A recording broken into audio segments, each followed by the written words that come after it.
Intensity and sun level. Intensity and sun level. The intensity I of a sun wave is defined to be the average rate per unit area at which energy is transferred by the wave. This is the average rate is the energy per second, per unit time, per unit area. Okay. So the intensity I of a sun wave is average energy per second per unit area meter square. We know the vibration of the sound element is S equals Sm cosine Kx plus omega t. Okay. And its velocity is rho S rho t. We go to rho t, we get cosine is minus sine. You have a minus omega, you get omega Sm sine omega t. Okay. And let the kinetic energy of the slim slide of the air of thickness dx, area A, and mass dm. So we know dk equal to half dm v squared. dm is rho v. V is dx plus minus A, cross area thickness. And the vs is this one, omega s sine kx minus t squared. So we get it delta k equal to half rho A x omega square sm square sine square kx minus t. Okay. Yeah. This is the kinetic energy of the elemental slide of air. Okay.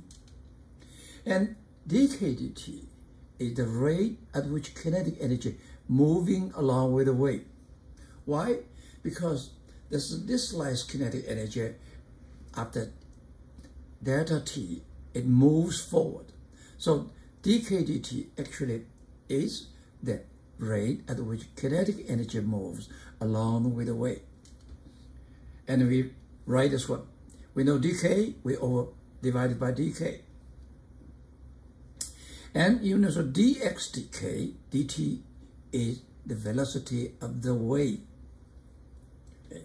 This is not velocity of the slight element of air. This is velocity of the wave. Okay, so this is a v.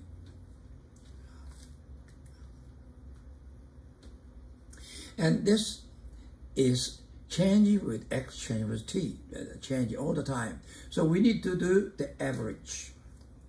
The average rate at which kinetic energy moves along with the wave over one wavelength. So we call this average. And we know the average of sine square equal to half. So this is half, a quarter, rho a v omega square sine square. Where sine square average equal to half. Let's review oscillation, simple harmonic motion. It's under Hooke's law's force, F equal to minus kx. And its angular frequency square, omega square, is k over m. The k is the spring constant. M is the mass of the block. And its displacement x equal to xm sine omega t. And its velocity is dx dt equal to omega xm cosine omega t. Okay, and we know its potential energy is half kx squared, half k xm squared sine squared. And its kinetic energy is half mv squared, half v. V is this one, omega squared xm squared cosine squared. And we know that m omega squared equal to k. We put it into k, so this is equal to half k xm cosine. This is potential energy, this is kinetic energy. They have the same coefficient, half k xm. So we put them together. The average them is 1, because this is always equal to 1, right? And you know that average of sine square equal to average of cosine square, so they equal to half, as we mentioned before, okay? And we know that when the kinetic potential energy, average, this one. Kinetic energy, average, this one. They are the same. So in simple harmonic motion, the total mechanical energy equal to kinetic energy plus potential energy equal to 2K or 2U. This is a review, and we go back to our story. This is a dk is the energy per unit time move, okay, at the average, right?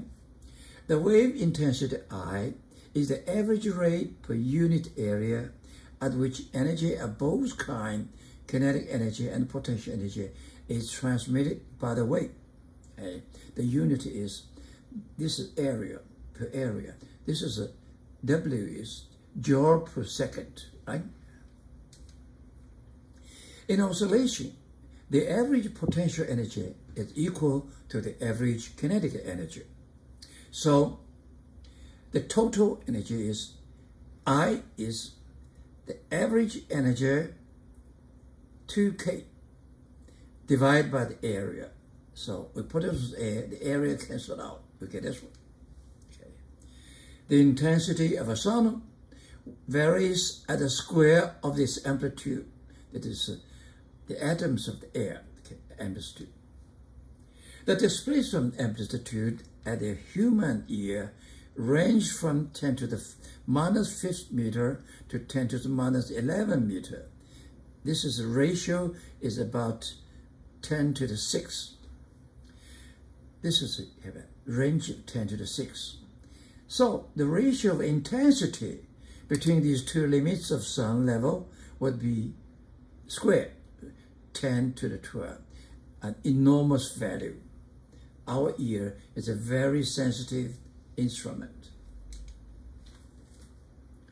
Variation of intensities with distance.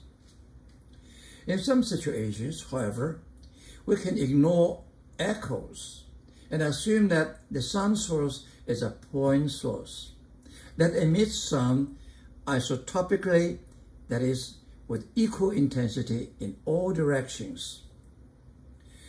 The wavefront spreading from such an isotropic point source S at a particular instant as shown in the figure. This is the point source. We got isotopically in all directions are the same. So at some distance R, it is one sphere share, okay? So the I equal to the energy per unit time per unit area, because this is the area of the share is 4 pi r squared. The decibel scale. We see that the intensity of a sound varies as a square of its amplitude. So the ratio of intensities at these two limits of the human auditory system is 10 to the 12. Very huge number, range. We deal with such an enormous range of a value by using logarithms. We define the sound level beta as 10, this dB is called decibel, log I over I0. I is the intensity, my wavelength. I0 is the standard reference intensity equal to 10 to the minus 12 watt per square meter. This number is near the lower limit of human audibility. When I equal to I0, this is the 1, beta equal to 0. This is the lowest voice where our ear can hear. dB equal to decibel, the unit of sound level. We look at this one. When we talk in this conversation about 50 to 6, okay. On the street, busy street, about 70 to 75. And the jet engine is 130. Sample. An electric spark jumps along a straight line of length air 10 meter, emitting a pulse of sound that travel radically outward from the spark. The spark is said to be a line source. The power of emission is PS 1.6 times 10 to the 4th watt. Question A. What is the intensity I of the sound when it reaches a distance R 12 meters from the spark? Now, this is energy per second per unit time. We have to divide the area. The area of the sun is 2 pi r plus air, the area of a cylinder. So 2 pi r multiplied air is the area. Okay, we put them inside. We get about 21 watt per square meter. Question B. Our time rate PD is sound energy intercepted by an acoustic detector of area AD 2.0 centimeter square, aimed at the spark and located at distance R 12 meters from the spark. We know the I. Okay, we know the AD. We can find the sound energy. Okay. PD equal to I AM. You put the number inside. We just calculate the I. Now given the AD, you get it's about 4.2 milliwatt. Sample. In 1976, the WHO set a record for the loudest concert. The sound level at 46 meters in front of the speaker systems was beta 2 to 120 dB. What is the ratio of the intensity I2 of the band at that spot to the intensity I1 of a jet hammer operating at sound level beta 1, 92 dB? I want to find ratio of I2 and I1. Okay, that's simple. We see beta 2 is equal to the intensity over I0 log. Beta 1 is equal to intensity of the jet hammer to 0. This is the same thing. So we see beta 2 minus beta 1 equal to 10 log I2 over I0 minus 10 log I1. This is 10 taken out. We put log together. We get is 10 log I2 over 0 reverse. Multiply I0, I2. I0 cancel out. So you get a 10 log I2 over I1. This is the one we are asked to find. And this is, we know that when 120 minus 92 is 28 dB. So we can find I2 over I1. Log I2 I1 equal to 2.8 and I2 over I1 equal to 10 to the 2.8, about 630 times.